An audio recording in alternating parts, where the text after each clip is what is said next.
அனைவருக்கும் வணக்கம். இன்றும் 4 மிக முக்கிய தலைப்புகளில் ஒரு சில விடயங்களை உங்களிடம் கதைக்கலாம் என்று இருக்கின்றேன்.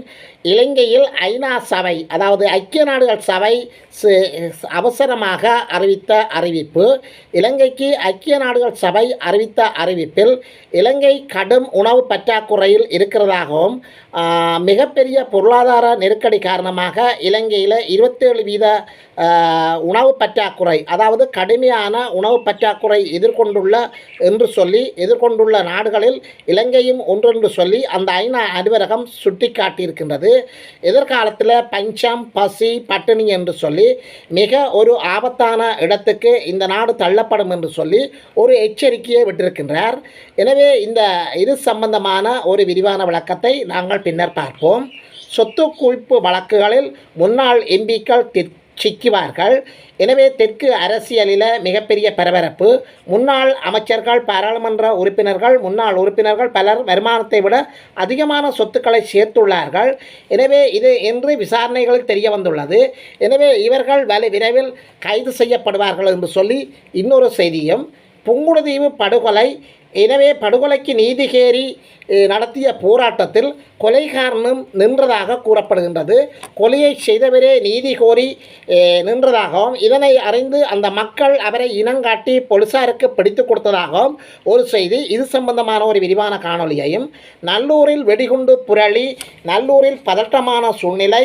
யாழ்ப்பாணம் நல்லூர் கந்தசாமி ஆலயத்தில் வெடிகுண்டு இருப்பதாக மேற்கொள்ளப்பட்ட தொலைபேசி அழைப்பால் அங்கு பெரும் பரபரப்பு ஏற்பட்டதாகவும், நேற்று அதிகாலை மேற்கொள்ளப்பட்ட இந்த தொலைபேசி அழைப்பால் போலீசார் ஆலய சுற்றாடலில் விசேட கண்காணிப்பு நடவடிக்கைகளில் ஈடுபட்டதாகவும், அத்துடன் மீட்புநாய் சகிதம் தேடுதல்கள் மேற்கொள்ளப்பட்டு நல்லூர் பரபரப்படைந்ததாகவும் ஒரு செய்தி. இது சம்பந்தமான ஒரு விரிவான செய்தியை நாங்கள் பார்க்க போகின்றோம்.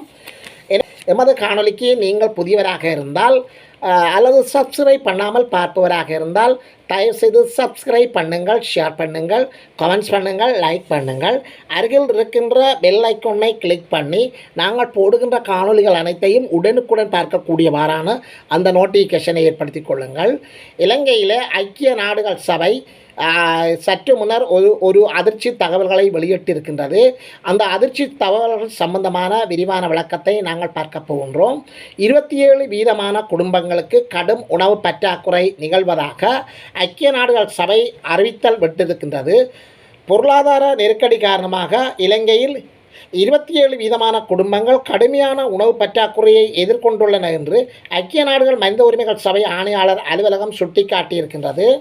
உலக உணவு திட்டத்தின் தரவுகளை அடிப்படையாக வைத்து இலங்கையின் உணவு பாதுகாப்பு தொடர்பில் ஐக்கிய நாடுகள் மனித உரிமைகள் ஆணையாளர் அலுவலகம் சிறப்பு அறிக்கை ஒன்றை வெளியிட்டுள்ளது. அந்த அறிக்கையிலேயே இலங்கையில் 50% மேற்பட்ட குடும்பங்கள் போதிய உணவில்லாமல் பாதிக்கப்பட்டுள்ளன என்றும், 27% குடும்பங்களில் நிலைமை மேலும் மோசமாக உள்ளதென்றும் கூறப்பட்டுள்ளது. இலங்கையில் கடந்த வருடத்தின் இறுதியில் 5 வயதுக்குட்பட்ட குழந்தைகளின் ஊட்டச்சத்து குறைபாடு 12% இருந்ததென்று சொல்லியும், தற்போது அந்த எண்ணிக்கை 17% அதிகரித்துள்ளது.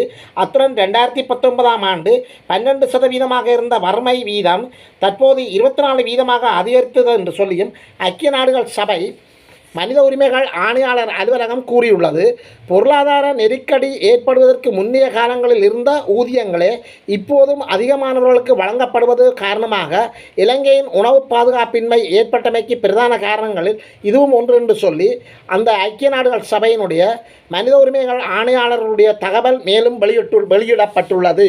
சொத்து குவிப்பு வழக்குகளில் முன்னாள் எம்பிகள் சிக்குவார்கள். தெற்கு அரசியலில் பெரும் பரபரப்பு. முன்னாள் அரசியல்வாதிகளான அமைச்சர்கள் மற்றும் நாடாளுமன்ற உறுப்பினர்கள் பலர் வருமானத்தை விட அதிகமான சொத்துக்களை சேர்த்துள்ளனர் என்று விசாரணைகளில் தெரிய வந்துள்ளது. பண ஏய்ப்புகள் குற்றச்சாட்டின் கீழ் முன்னாள் அமைச்சர்கள் தொடர்பில் சில மாதங்களாக விசாரணைகள் முன்னெடுக்கப்பட்டன.